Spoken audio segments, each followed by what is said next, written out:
காலை வணக்கம். நம்ம நேஷனல் சில்க் அண்ட் ரெடிமேட்ஸ்ல இன்னைக்கு புது அரைவல்ங்க. குர்த்தி நிறைய வந்திருக்குதுங்க. Varieties of kurti. இது எம்ப்ராய்டரி ஒர்க்குங்க.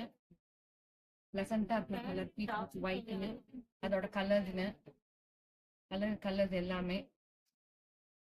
இதுல டிஷ்யூங்க. Tissue with patch work silk ஜரிங்க. அதுல நிறைய கலர்ஸ் இருக்குங்க. ஆல் சைஸ் அவைலபிள்ங்க. இப்போ நம்ம பார்க்குறதுங்க மஸ்லின் ஃபேப்ரிக்ங்க. ரொம்ப அழகா இருக்கும். பீச் கலர் பேண்ட் போட்டுக்கலாம். இதுலேயே நம்மகிட்ட செட்டும் இருக்குங்க. அதுலேயே பாருங்க varieties of colour, varieties of design, all exclusive designs. இது ஆலியா கட்டுங்க. ஆலியாவில் வித் ஸ்மால் ஒர்க்ஸுங்க. இப்போ நம்ம பார்த்துட்டு இருக்கிறதுங்க டிஷ்யூலேயே ஆலியாங்க. இதுவும் அழகு டிசைன்ஸுங்க. நிறைய colours and varieties of designs இருக்குங்க. தேங்க்யூ. வாங்க